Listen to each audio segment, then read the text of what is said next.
অনেকদিন পর আজকে একটা নতুন গল্প নিয়ে চলে আসলাম। গল্পের নাম ব্রহ্ম রাক্ষস।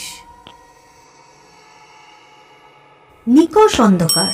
ওই ক্ষুদ্র লাল আলোক বিন্দুটা না দেখতে পেলে ভাবতাম আমি বোধহয় অন্ধ হয়ে গেছি। আমি কোথায় আছি, কীভাবেই বা এখানে এলাম? প্রশ্নগুলো ভনভন করে মাথার মধ্যে ঘুরতে লাগলো। এমনকি বসে আছি না দাঁড়িয়ে আছি সেটুকুও বুঝতে পারছি না। হয়তো ভরশূন্য অবস্থায় ভাসছি। সবচেয়ে আশ্চর্যের বিষয়, এমন পরিস্থিতিতে ভয়, উৎকণ্ঠা, বিরক্তি কোনো অনুভূতি আসছে না। তাহলে আমি কি বোধহীন হয়ে পড়লাম? কিন্তু আমি কে সেটাও নিশ্চিত করে বলতে পারছি না। ক্রমেই খেয়াল করে দেখলাম লাল আলোর তীব্রতাটা আরও যেন বাড়তে লাগলো। রক্তিম কুয়াশায় ঢেকে যাচ্ছি ধীরে ধীরে। যেদিকে তাকাই শুধু একটাই রং, যেন একটা লাল চশমা পরে আমি দেখছি সব কিছু। ধীরে ধীরে দৃশ্যমানতা আরও কিছুটা বাড়ল। বসে আছি একটা বিশাল গোলাকৃতি হল ঘরে। দূরে কালো ছায়াময় কোনো এক অবয়ব এগিয়ে আসছে ঠিক আমার দিকে। ঈষৎ ঝুঁকে দুলে দুলে হাঁটছে সে। অস্বাভাবিক দীর্ঘতার চেহারা। সারা শরীর জুড়ে সুরের মতো কিলবিল করছে অনেকগুলো হাত। ওটা কি অপজীব? সামনে এসে গমগমে গলায় ছায়াময় জিজ্ঞেস করল, কিছু মনে পড়লো? না। তুমি কেন এখানে এসেছো সেটা বুঝতে পারছো? বিভ্রান্তর মতো ঘাড় নাড়ালাম। কিছুই বুঝতে পারছি না, তবে বড্ড তেষ্টা পাচ্ছে। একটা টিমটিমে হলুদ আলো জ্বলে উঠল ঠিক মাথার ওপরে। আমাকে বৃত্তাকারে ঘিরে রয়েছে আলোটা, যার ব্যাপ্তি কিছুটা দূর অবধি গিয়েই আবার মিলিয়ে গেছে। অবয়বের চেহারাটাও স্পষ্ট হচ্ছে না। কালো লোমশ সুরাকৃতি একটা হাত আমার দিকে এগিয়ে এলো। হাতে পানীয় ভর্তি একটা গ্লাস। গন্ধটা কেমন জানি চেনা। আমার সবচেয়ে প্রিয় ব্র্যান্ডের স্কচ। ও কি তাহলে মনের লেখা পড়তে পারে? আইস, দুটো কিউব। আঙ্গুল দুটো ভি এর মতো করে দেখিয়ে বললাম। একটা চুমুক দিলাম। আহ, কি তৃপ্তি! অনেকক্ষণ সময় নিয়ে ধীরে সুস্থে পানীয়টার আস্বাদ নিতে থাকলাম। বেশ চাঙ্গা লাগছে এখন। অবয়বটারও অসীম ধৈর্য। চুপচাপ অপেক্ষা করতে থাকলো যতক্ষণ আমি স্কচটা খাচ্ছি।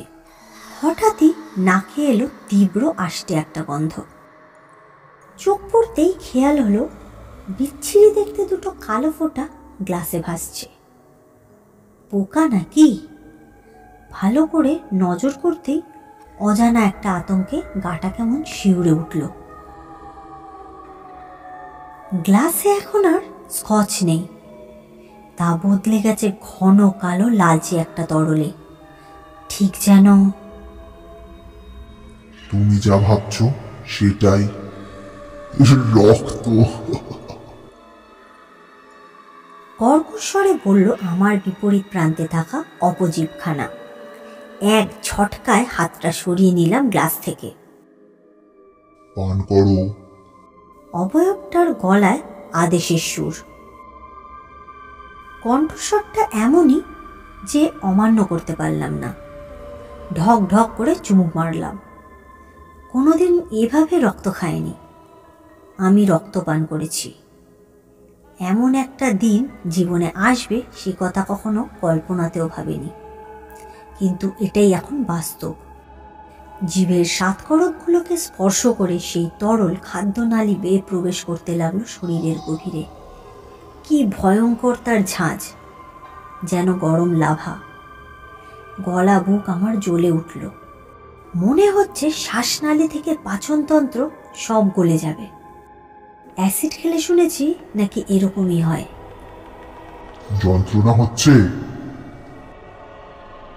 জিভটার গলার স্বরে যেন ঈষৎ কৌতুক। দম আটকে আসছিল, কথা বলতে পারছিলাম না।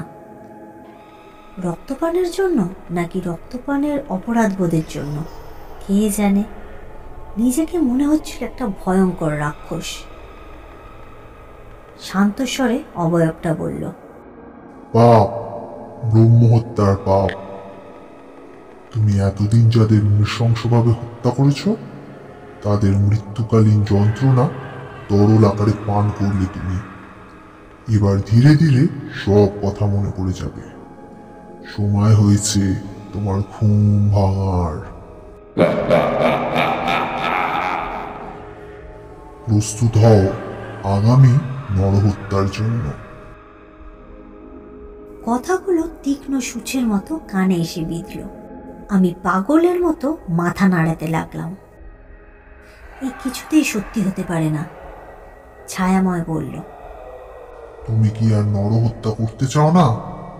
না চাইলে তোমার সামনে একটাই রাস্তা, তোমাকে মরতে হবে। তাও তা আগামী শিকার করার আগেই। সে তুমি আত্মহত্যা করো অথবা কারোর হাতে খুন হও, আর যদি বেঁচে থাকো তোমার হাতে নরহত্যা হবেই। কেউ আটকাতে পারবে না। তুমি শাপগ্রস্ত। পাপ, সাপ, ব্রহ্মহত্যা, এসব কি শুনছি? কিছুই বোধগম্য হচ্ছে না। কিন্তু কেন জানি সবকিছু উড়িয়েও দিতে পারছি না। গমগমে গলায় সে আবার বলল, তোমাকে পূর্বকার জন্মের কিছু কথা স্মরণ করিয়ে দিতে চাই। বেশ কয়েক জন্ম আগে তুমি ভূমিষ্ঠ হও এক নিষ্ঠাবান ব্রাহ্মণ পরিবারে, কিন্তু পরম্পরাগত সমাজে ব্রাহ্মণের জন্য নির্ধারিত কাজগুলো যেমন যোজন, যাজন, অধ্যয়ন, অধ্যাপন তুমি কিছুই পালন করনি। উপরন্তু ডুবে যাও পাপাচারে। তারপর ৩৩ বছরের জন্মদিবসে তুমি করে বসলে সেই ভয়ঙ্কর অপরাধ, ব্রহ্মহত্যা। সেই নরহত্যার দরুন তোমার উপর নেমে আসে অভিশাপ। সেই থেকেই তুমি অভিশপ্ত। তারপর থেকে ভিন্ন সময়, ভিন্ন প্রেক্ষাপটে, ভিন্ন দেহে তোমার আত্মা শরীর ধারণ করে পৃথিবীতে আবির্ভূত হতে থাকে। আর সেই পাপের সাজা হিসেবে বারবার সেই একই পাপের পুনরাবৃত্তি করতে হয় তোমাকে। এ এক অন্তহীন প্রক্রিয়া। এ জন্মে সেই মহেন্দ্রক্ষণ উপস্থিত তোমার সেই পাপ সম্পন্ন করার। ভেবে দেখো তুমি কি করবে, মরবে না মারবে? হয় নিজে মরে নিজেকে শাপমুক্ত করো চিরতরে, অথবা আবার নরহত্যা করে পরের জন্মের পাপের জন্য অপেক্ষা করো। সবাই জিজ্ঞেস করলাম, কে আপনি? আপনি কি করেই বা আমার সম্পর্কে এইসব কথা জানেন? ঈষৎ কৌতুক মেশানো কণ্ঠে ছায়াময় বলল, আমি কে সে তুমি নাই বা জানলে, শুধু এটুকু জানো আমার বাস তোমার মনে। তোমার আত্মা এখন আমার দাস। অবয়বটার একটা সুর এগিয়ে এলো, তাতে ধরা একটা লম্বা ধারালো ছুরি। ধীরে সুস্থে সেটা রাখলো আমার ঠিক সামনে। তোমাকে একটা সুযোগ দিচ্ছি মরার। এই ছুরিটা খুব ধারালো, নাভির ওপর ধরে একটু চাপ দিলে ঢুকে যাবে পেটে। তারপর দু হাতে চেপে জোরসে টান মারলে নাড়ি ভুঁড়ি সব কেটে বেরিয়ে আসবে। তোমার অসহ্য যন্ত্রণা হবে, কিন্তু সেটা সহ্য করতে হবে। তিলে তিলে তোমার মৃত্যু হবে, আর তারই সঙ্গে তুমি মুক্তি পাবে ভবিষ্যৎ নরহত্যার পাপ থেকে। এইভাবেই তোমার চিরকালীন শাপ মুক্তি ঘটবে। অবয়বটা চুপ করে গেল। অন্তহীন নীরবতা চারদিকে। আমি অপেক্ষা করতে লাগলাম এরপর ও কি বলে সেটা শোনার জন্য। কিছুক্ষণ বিরতির পর লাল আলোটার রেশ ধীরে ধীরে কমে যেতে লাগলো। কোথা থেকে যেন একটা উজ্জ্বল রূপলি আলো এসে ভরিয়ে দিতে লাগলো সারা ঘরখানা। চারদিক ঝলমল করে উঠল আলোয়।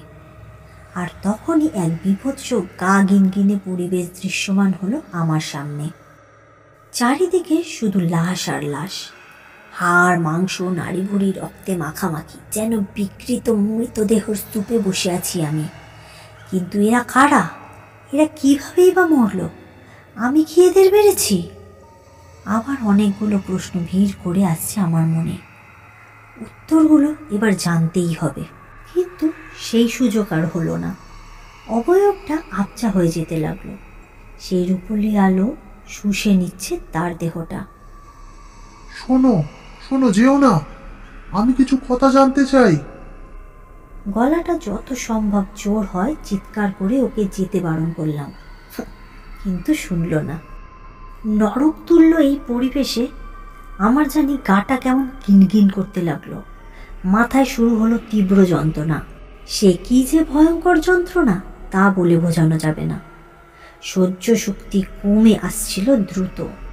নিজের উপর নিয়ন্ত্রণ হারিয়ে ফেলছিলাম। ছুরিটার দিকে তাকালাম। আচ্ছা, এটাই আমার মুক্তিদূত। ছুরিটা তুলে নিয়ে নাভির মাঝখানে হালকা করে চাপ দিলাম। ছুচলো ফলাটার ছোঁয়ায় শরীরটা যেন কেঁপে উঠল। ওটা যেমন বলেছিল একটু জোরে চাপ দিলেই পেটটা ফেঁসে যাবে। চাপ বাড়াতে লাগলাম। ব্যাপারটা বেশ এক্সাইটিং লাগছে এবার, কিন্তু একই সঙ্গে আমার আঙ্গুলগুলো কেমন জানি অসাড় হয়ে যাচ্ছে, হাতটা পিছিয়ে যাচ্ছে। কিন্তু কেন? আসলে রক্তমাংসের দেহটা একটা প্রতিরোধের জন্ম দিচ্ছে। নিজেকে শেষ করা যে কতটা ভয়ঙ্কর সেটা বুঝতে পারছি। আমি পারবো না, কিছুতেই না। নিস্তব্ধতা ছিন্ন করে দিল তীক্ষ্ণ একটা আর্তনাদ। চোখটা বুজে এলো। চোখটা একবার খুলেই আবার বন্ধ হয়ে গেল। এরকম প্রায় 2-3 বার হলো। তারপর যখন ঠিকঠাকভাবে চোখের পাতাটা মেলতে পারলাম, নিজেকে আবিষ্কার করলাম সাজানো গোছানো একটা চমৎকার ঘরে। এই ঘরটা খুব চেনা, আমার নতুন বিলাসবহুল অ্যাপার্টমেন্ট। মুম্বাইতে আমার থাকার ঠিকানা। একটু দূরে কাচের জানলা দিয়ে দেখা যাচ্ছে আলোর ঝলমলে শহরটা রানীর মতো সেজে আছে। কেমন যেন একটা ঘোর লেগেছে চোখে। আমি গা এলিয়ে বসে আছি নরম গদিওয়ালা দামি সোফা সেটে। পিঠের নিচে একটা কুশন। একটু দুর্বল লাগছে। চোখটা বুজে জোরে হাওয়াটা টানলাম বুকের মাঝে। এবার সামনের দিকে তাকাতে দেখলাম রয়েছে একটা কালো কাচের টেবিল। সেখানে সাজিয়ে রাখা রয়েছে সুদৃশ্য একটা কেক। কেকের উপর বাঁকানো হরফে লেখা হ্যাপি বার্থডে অহিল। কেকটার মাঝখানে ক্রিমের মাঝে গোজা আছে নিভে যাওয়া একটা মোমবাতি। বাতিটার আকার 33 সংখ্যার মতো। কেকের খানিকটা খাওয়া হয়ে গেছে। পাশে স্কচের বোতল, 2টো কাঁচের গ্লাস। টলটল করছে সুরা।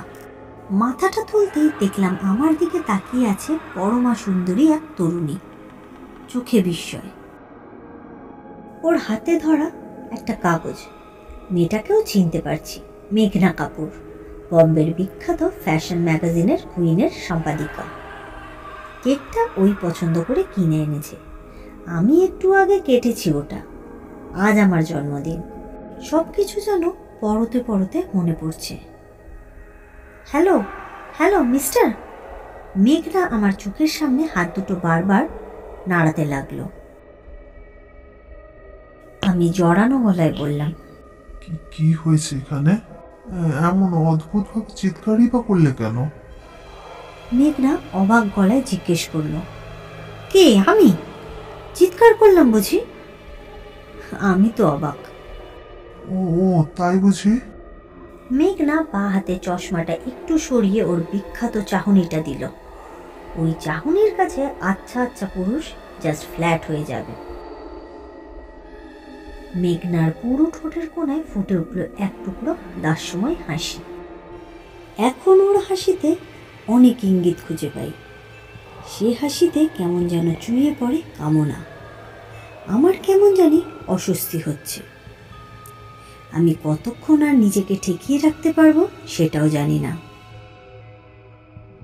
মেঘনা প্রসঙ্গটা ঘুরিয়ে বলল, অহিন, স্ক্রিপ্টের শুরুটা কিন্তু দুর্দান্ত হয়েছে। মাঝামাঝি অবধি পড়েছি, এখন অবধি যা পড়েছি জাস্ট হেলে গেছি। একটু অপেক্ষা করো, খানিকটাই বাকি আছে, শেষ করে নি, ওকে? ও ব্যস্ত হয়ে পড়ল স্ক্রিপ্টটা পড়তে। আমি হাফ ছাড়লাম। যাক, একটু সময় তো পাওয়া গেল। এই সুযোগে আমার পরিচয়টা একবার ঝালিয়ে নেওয়া যাক। আমি বলিউডের খ্যাতনামা স্ক্রিপ্ট রাইটার অহিন নারায়ণ মুখোপাধ্যায়। আদতে কলকাতারই ছেলে। বাবা মা বহুকাল হলো গত হয়েছেন। নিজের বলতে সেরকম কেউ নেই। বহু ঘাটের জল খেয়ে এখন আপাতত মুম্বাইয়ের রূপলি দুনিয়ায় কিছুটা থিতু হয়েছি। বেশ কিছু ভালো ভালো কাজও করেছি। আর গত সিনেমাটা তো ব্লকবাস্টার, সারা দেশ জুড়ে রমরমিয়ে চলেছে। স্বভাবতই বলিউডে এই মুহূর্তে আমার বিশাল ডিমান্ড। আমার সঙ্গে কাজ করার জন্য মুখিয়ে রয়েছে তাবড় তাবড় প্রডিউসাররা। মেঘনা এসেছে এমনই এক প্রডিউসারের পক্ষ থেকে। যদিও এই গ্রুপটার প্রোফাইল ততটা ওজনদার নয়। আমার একেবারে ইচ্ছা নেই এদের সঙ্গে কাজ করবার, কিন্তু ওই যে মাঝখানে একটা ফ্যাক্টর কাজ করছে। এম ফ্যাক্টর মানে মেঘনা ফ্যাক্টর। ও যখন এসেছে আমি জানি আমি না করতে পারবো না। না বললেও ও আমার নাটাকে হ্যাঁ ঠিক করিয়েই নেবে। সেই আশ্চর্য ক্ষমতা ওর মধ্যে আছে। ওহ, মাইন্ড ব্লোয়িং অহিন, সুপার! আমি আরও একটা ব্লকবাস্টার হরর থ্রিলার দেখতে পাচ্ছি। সৎ নিষ্ঠাবান ব্রাহ্মণ, অথচ অভিশপ্ত, একের পর এক খুন করে যাচ্ছে। এদিকে হিরোইন পুরো ফিদা নায়কের জন্য, আবার সেই মেয়েটাই খুনের ইনভেস্টিগেশন করছে। ওয়াও, জমিয়ে দিয়েছ। হিরোর রোলে রোহান, সঙ্গে নেহা দেসাই। নতুন মেয়ে কিন্তু বেশ বোল্ড। মেঘনার গলায় ঝরে পড়ছে উচ্ছ্বাস। আমার কাছে এই কথাগুলোর এখন সেরকম ভাবে কোনো মূল্য নেই। শরীরের ভেতরে অদ্ভুত একটা উথাল পাথাল হচ্ছে। একটু আগে যে ব্যাপারটা আমার সঙ্গে ঘটেছে সেটা স্পষ্ট মনে পড়ে যাচ্ছে। ব্যাপারটা স্বপ্ন নয়, মনের কল্পনাও নয়, সম্পূর্ণই বাস্তব। কারণ আমি একটা ফিসফিসানি শুনতে পাচ্ছি। সে কার গলা সেটা আমি ঠিক জানি না, কিন্তু স্পষ্ট বুঝতে পারছি সে আমার ভেতরেই আছে। এবং এটাও ভালো করে বুঝতে পারছি সে একটা হৃদয়হীন নিষ্ঠুর রাক্ষস। এতগুলো বছর পর সে আবার জেগে উঠেছে। মেঘনা কাগজগুলো নাড়াতে নাড়াতে বলল, আচ্ছা অহিন, গল্পের শেষটা ঠিক কি হলো? সেটা তো তুমি এখনো লেখনি। সে চোখ দুটো মেলে আমার দিকে তাকালো। কৌতূহল চুইয়ে পড়ছে তার আঁখি থেকে। অপেক্ষা করে আছে আমার উত্তরের। আচ্ছা মেঘনা, তুমি কখনো মানুষ খুন করেছো? নির্লিপ্তভাবে জিজ্ঞাসা করলাম আমি। এমন প্রশ্নের জন্য বোধহয় প্রস্তুত ছিল না মেঘনা। কয়েকটা সেকেন্ড আমার দিকে তাকিয়ে হঠাৎ হাসিতে ফেটে পড়ল সে। করেছি তো, প্রচুর মানুষ খুন করেছি। আমার হতভম্ব মুখের দিকে চেয়ে ভুরু নাচিয়ে বলল সে, ইয়ে আদা হামারি কাতিলানা হ্যায় জনাব। আমার এই হাসিতে প্রতি মুহূর্তে কত পুরুষ যে খুন হচ্ছে তার কোনো হিসেব নেই। কিন্তু আমি কেবল একজনকেই পারিনি। সে বসে আছে আমার সামনেই। আমিও হাসলাম, শুকনো কেঠো কৃত্রিম একটা হাসি। বললাম, আমি তোমার হাতে খুন হতে রাজি, কিন্তু একটাই শর্ত, ওরকম নিরামিষ খুন না, আমাকে সত্যিকারের মেরে ফেলতে হবে। পারবে? দেখলাম মেঘনার ঠোঁট দুটো অল্প ফাঁক হলো। মিটিমিটি হাসছে সে। ও কি ব্যাপারটা সত্যি সিরিয়াসলি নিচ্ছে? মনে তো হয় না। গলা খাকারি দিয়ে বললাম, আমি কিন্তু মজা করছি না মেঘনা। কিচেনে একটা বড় ছুরি রাখা আছে, নতুন কিনেছি, খুব ধার। ওটা নিয়ে এসো আর আমার গলায় চালিয়ে দাও। থানা পুলিশ নিয়ে তোমার কোনো চিন্তা নেই। আমি ব্যাপারটা এমনভাবে সাজাবো যেন মনে হবে আমি সুইসাইড করেছি। শুধু তাই নয়, মুম্বাইয়ের পুলিশ কমিশনার গুপ্তাজি আমার অত্যন্ত পরিচিত। আমি ওকে ফোনে বলে যাব সেই কথা, রেকর্ডিংও করে যাব যে আমি নিজেই নিজেকে শেষ করেছি। প্লিজ মেঘনা, এটা তোমাকে পারতেই হবে, আমার রিকোয়েস্ট, প্লিজ। আবারও মেঘনা হেসে উঠল। হাসির দমকে দুলছে তার সারা শরীরটা। সেই দুলুনি বজায় রেখে সে বলল, নির্ঘাত স্ক্রিপ্টের শেষটুকু তোমার মাথায় আসেনি, এখন রোল প্লে করে দেখতে চাইছো তাই না? কে কি প্লে করছে আমি জানি না, কিন্তু এখনো মনে হচ্ছে মাথার মধ্যে বসে কানের কাছে সেই কণ্ঠস্বরটা ক্রমাগত কথা বলে চলেছে। ওর কথাগুলো এখন আমার বিশ্বাস হচ্ছে আমি সত্যিই শাপগ্রস্ত। হয়তো সত্যি সত্যি আমি মানুষের খুন করেছি বা করব। যতই কথাটা ভাবছি নিজেকে কেরম পাগল পাগল লাগছে, কিন্তু খুবই ইচ্ছা করছে, কিছুতেই পারছি না নিজেকে সামলাতে। এ যেন নিজের সাথে নিজের যুদ্ধ। কিন্তু আর নয়, যে করেই হোক এই অভিশাপ থেকে মুক্তি পেতে হবে। চিৎকার করে বললাম, আর কত খোলাসা করে বলবো মেঘনা, তুমি কেন বুঝতে চাইছো না? তোমার খুব বিপদ। তুমি বাঁচতে চাইলে এখনই এখান থেকে চলে যাও, নইলে আমাকে হত্যা করো। আমার সত্যিই আর ভালো লাগছে না। কাগজগুলো সশব্দে টেবিলের উপর রেখে দিয়ে উঠে দাঁড়ালো মেঘনা। ফুঁসছে যেন একটা আহত বাঘিনী। হাতটা আমার মুখের সামনে নাড়িয়ে বলল, কি ব্যাপার বলো তো, এত নাটক কিসের? তুমি কি অন্য কারোর সাথে স্ক্রিপ্টে নিয়ে কথা চালাচ্ছ? লেট মি গেস, ম্যাগনাম গোল্ডের Priya Malhotra, that skinny bitch, right? রাগে ফেটে পড়ছে মেঘনা। রাগলে ওর দেহটা থরথর করে কাঁপে। একটু আগে ওর শরীরে যে রোদ ঝলমলে সৌন্দর্য খেলে বেড়াচ্ছিল তা এখন পুরোপুরি উধাও। এখন যেন ঘন ঘোর বর্ষার মেঘ। এও এক বন্য সৌন্দর্য। হাঁ করে তাকিয়ে রইলাম ওর দিকে, কথা বলতে পারলাম না। আরও মেঘ ঘনালো যেন ওর শরীর জুড়ে। কেটে কেটে কথা বলতে লাগলো মেঘনা, কাম অন অহিন, তুমি কিছুতেই আজকে আমাকে না বলতে পারবে না। ভার মে যায় স্ক্রিপ্ট, আই ওয়ান্ট ইউ। অবিশ্বাস্য দ্রুততায় এক ঝটকায় আমার সামনে এসে দাঁড়ালো মেঘনা। এক দৃষ্টে তাকিয়ে রইল আমার চোখের দিকে। জল জল করছে সেই চোখ দুটো। বাঘিনী যেমন শিকার করার আগে হরিণের গায়ে জিভ বুলিয়ে লালায় ভরিয়ে দেয়, ঠিক তেমনই দৃষ্টি ওর দু নয়নে। আমি জানি মেঘনা এই খেলায় অতীব পারঙ্গম, তবুও কিছুতেই আমাকে বশ করতে পারছে না। কেন? সেটা কি ওই রাক্ষসটার জন্য? কতক্ষণ চলছিল সেই আদিম ক্রীড়া আমার মনে নেই। মেঘনা এখন বানের জল, নেমে যাওয়া নদীর মতো গা এলিয়ে পড়ে আছে বিছানায়, হয়তো ঘুমিয়ে পড়েছে। চরম ক্লান্তিতে আমিও তখন শুয়ে পড়েছি। হঠাৎ মাথার কাছে কে যেন ফিসফিস করে উঠল, অহিন, শুনতে পাচ্ছ? ওঠো, এই তো সুযোগ। সামনে প্রতিরোধহীন অসহায় আস্ত একটা দেহ, কাজটা সহজেই সেরে ফেলা যাবে। চোখ দুটো খুলে গেল আমার। উঠতে ইচ্ছে করছে না, আবার সেই অপার্থিব কণ্ঠস্বর ফিসফিসিয়ে বলে উঠল, ওঠো অহিন, সময় কিন্তু চলে যাচ্ছে। দেখো, তোমার শিকার নিজে থেকেই ধরা দিয়েছে তোমার কাছে। ভালো করে দেখো, তোমার কি লোভ হচ্ছে না? ওঠো, ছুরিটা আনো। লাফ দিয়ে উঠলাম বিছানা থেকে। কে বলল কথাগুলো? আশেপাশে কাউকে দেখতে পেলাম না, কিন্তু কণ্ঠস্বরটা আসতেই লাগলো কানে। কিছুক্ষণের মধ্যেই বুঝলাম শব্দগুলো বেরোচ্ছে আমার জিভ দিয়েই। আমার এই কণ্ঠস্বর আমি আগে কখনো শুনিনি। এই আমাকে আমি চিনি না। রাক্ষসটা এখন জেগে গেছে, আমার মস্তিষ্কের পুরোপুরি দখল নিয়েছে সে। গ্রীষ্মের দুপুরে রাস্তায় ঘোরা কুকুরগুলোর মতো ঝুলছে আমার জিভ, টস টস করে পড়ছে লালা। রান্নাঘরের দিকে এগিয়ে গেলাম টলমল করে।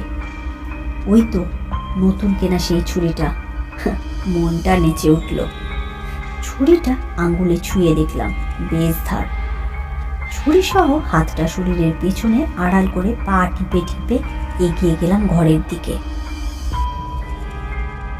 যত এগোতে লাগলাম আমার পা দুটো যেন বিদ্রোহ করতে লাগলো, জাগিয়ে তোলার চেষ্টা করতে লাগলো আমার মধ্যে থাকা সেই নিষ্পাপ সত্তাকে। স্পষ্ট বুঝতে পারছি একটা ভয়ঙ্কর টানাপোড়েন চলছে আমার মনে। রাক্ষসটাকে কিছুতেই মনের দখল নিতে দেওয়া চলবে না, একটা শেষ চেষ্টা করতেই হবে। আমার ধূসর মস্তিষ্কের অল্প কিছু কোষের যেটুকু প্রতিরোধ ক্ষমতা রয়েছে তাই দিয়ে লড়ে যেতে লাগলাম। পারতেই হবে, বধ করতে হবে রাক্ষসটাকে। নিঃশব্দে হাঁটু গেড়ে বসলাম মেঘনার ওপর। আমার দু পায়ের ফাঁকে বন্দি মেঘনার শরীরটা। হালকা করে চুলে বিলি কেটে দিলাম ওর। অদ্ভুত একটা শব্দ করে আদুরে বিড়ালের মতো আরো গুটিয়ে গেল মেঘনা। তাহলে কি প্রেমের কাছেই বধ হবে অভিশাপ? আমার ভেতরটায় তোলপাড় হয়ে যাচ্ছে। দ্বৈত সত্তা প্রবল যুদ্ধ চালাচ্ছে অন্দরে। এরকম লোভী লোভী লাগছে নিজেকে, একই সঙ্গে দয়ায় আর্দ্র হয়ে যাচ্ছে মন। আমি যেন অদৃষ্টের হাতে নেহাতি একটা খেলার পুতুল, কাঁদতে ইচ্ছা করছে বড় জোরে। মেঘনার মাথায় হাত বোলাতে বোলাতে হঠাৎ মুঠোর মধ্যে চুলের গোছাটা শক্ত করে ধরে ছুরিটা চালিয়ে দিলাম ওর শ্বাসনালীতে। ফিনকি দিয়ে বেরিয়ে উঠল গরম তরল। কোত করে একটা অপার্থিব শব্দ করে চোখ খুলল মেঘনা। কি ভয়ানক সেই দৃশ্য! আমার দিকে অবিশ্বাস্য একটা দৃষ্টি নিয়ে সে তাকিয়ে। গলায় একটা হাত দিয়ে উঠে বসতে চেষ্টা করছে মেঘনা। থরথর করে কাঁপছে ওর দেহটা, ছলকে ছলকে বেরোচ্ছে রক্ত। সেই গ্লাসে রাখা তরলটার মতোই ছটফট হচ্ছে মেয়েটা। চোখ দুটো যেন ঠিকলে বেরিয়ে আসবে কোটর থেকে। কিছু একটা বলার চেষ্টা করছে আমাকে, কিন্তু পারছে না। একজন ডুবে যাওয়া মানুষ যেমন কিছু আঁকড়ে ধরে বাঁচতে চায়, ঠিক তেমনই হাত ছুটছে মেঘনা। আমার বুকের ওপর ঝোলা বিবর্ণ বইতেটা পেয়ে গেল মুঠোর মধ্যে, টেনে ধরলো সর্বশক্তি দিয়ে। এমনই জোর সেই মরণ টানে বইতের দড়িটা কেটে বসে যাচ্ছে আমার কাঁধের ওপর। কয়েকটা মুহূর্ত ধীরে ধীরে শান্ত হয়ে গেল মেঘনা। উঠে পড়লাম ওর শরীরের ওপর থেকে। আমার সারা শরীর ভিজে সপসপ করছে। দেওয়াল বিছানা সব যেন সেই রক্তিম কুয়াশাটার মতোই লাল। আরো একবার তাকালাম ওর দিকে। আমি এখন পরিতৃপ্ত, এবার বিদায় দাও আমায়। রাক্ষসটা মহানন্দে বিদায় জানালো আমাকে। ও চলে যেতেই তীব্র একটা অনুশোচনা দলা পাকিয়ে শ্বাসরুদ্ধ করে দিল আমাকে। কিসের অভিশাপ, কেন অভিশাপ, এসব ব্যাখ্যা এখন অর্থহীন। আমার এখন একটাই পরিচয়, আমি এখন একটা খুনি, আমি একজন পিশাচ। আমার দু চোখে বান ডাকলো। অস্বাভাবিক দ্রুততায় ফিরে এলাম কঠিন বাস্তবের রুক্ষ জমিতে। খুন করেছি আমি। কাল শহরের সমস্ত মিডিয়ায় দাবানলের মতো ছড়িয়ে পড়বে খবরটা। আমার ক্যারিয়ার শেষ। থানা, পুলিশ, আইন, আদালত, জেলের অন্ধকার কুঠুরিতে, ফাঁসির দড়ি হাতে জল্লাদ। না, আর ভাবতে পারছি না, বড় আসন্ন লাগছে। একটু ঘুমোতে পারলে ভালো হতো, কিন্তু জানি এখন আর ঘুমানো হবে না, বরং বাকি রাতটা তারাদের সঙ্গে কাটানোই ভালো। স্ক্রিপ্টটা হাতে নিয়ে আমি সিঁড়ি ভাঙতে লাগলাম উদ্ভ্রান্তের মতো। ছাদে আসতেই উদ্ভাসিত হলো রাতের আকাশ। 25 তলা ছাদ থেকে রাতের মুম্বাই নগরীকে বড়ই মোহময়ী লাগছে। পাঁচিলে দাঁড়ালে আরো সুন্দরভাবে হয়তো দেখা যাবে। আমি এখন পাঁচিলের ওপর দাঁড়িয়ে। আরব সাগর থেকে আসা একটু নোনা শীতল বাতাসে শরীরটা জড়িয়ে যাচ্ছে। কত কিছুই যে ভেবে চলেছি, কিন্তু সবই অর্থহীন। এই জন্মের মতো কাজ শেষ। এরপর আবার কখন কি রূপে ফিরে আসব জানি না।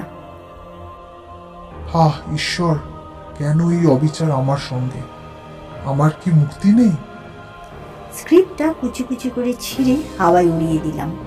ছেঁড়া পাতাগুলো কি সুন্দর ইচ্ছামতো ভেসে বেড়াচ্ছে এদিক ওদিক। এবার আমার পালা। পাতাগুলোর সঙ্গে নিজেকেও ভাসিয়ে দিলাম শূন্যে। ঠিক সেই আগের মতোই ভারশূন্য দেহটা অনুভব করছি। 25 তলা থেকে নিচে পৌঁছাতে কতটা সময় লাগে ঠিক জানি না, তবে এখন এটা জেনে গেছি যে আমি কে। আমি একজন ব্রহ্মরাক্ষস।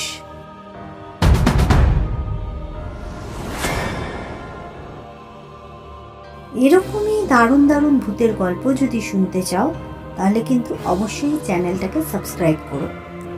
আর আজকের গল্পটা যদি তোমাদের কিছুটা হলেও ভালো লাগে তাহলে ছোট্ট একটা লাইক করে দিও। ধন্যবাদ।